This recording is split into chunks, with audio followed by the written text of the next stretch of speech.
My parents couldn't have children of their own, so my auntie offered to be a surrogate mum for them. That means that my auntie is my biological mum and my mum is my biological auntie. My birth mum, she had 3 older children who are my half-siblings, but I guess growing up, I grew up as an only child and they were my cousins. When I became a teenager, I had a few really good years. Like, I had some really good friends at school, I had the same friends from primary school. But with that identity that I had, I started to develop depression and anxiety at that time. I didn't know anyone that had those kind of issues, and I didn't know anyone that had the same kind of family situation for me.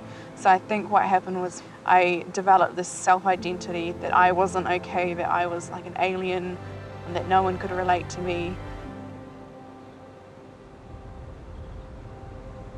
Not eating and not drinking became a way of escapism.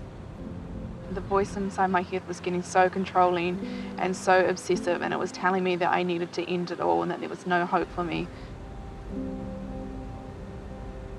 I ended up actually being sectioned under the Mental Health Act. I started self-harming a lot and would end up in hospital every week. There was a doctor there one time that said to me and the person that was there that there was nothing they could do for me, that I was just going to keep coming back to hospital. There was something about when he said that to me that made me almost want to prove him wrong, that there was more to my life than just sitting in a hospital room. I had heard about the program Youth with a Mission, so I applied to do a discipleship training school with Youth with a Mission. We went on to an outreach in Cambodia where I spent 2 months. When I was in Cambodia, it was like everything just changed for me.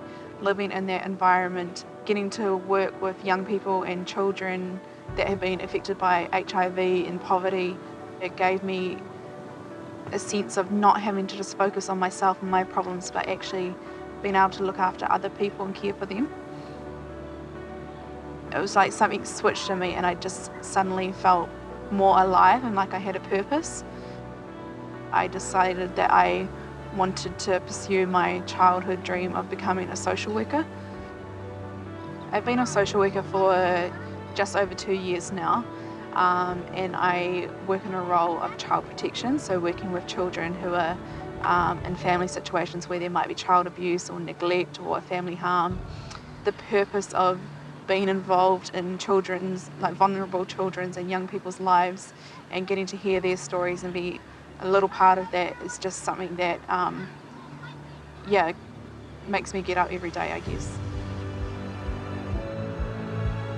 One of the biggest things for my recovery is the people that have been around me and that have supported me. I think it's so important to have people that will fight for you when you don't know how to fight for yourself.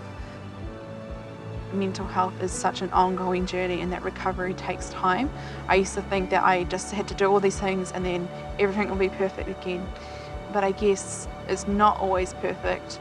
I still utilise resources available to help my mental health, like counselling and medication, and I think there should be no shame in that, and that we just need to realise that we all have mental health.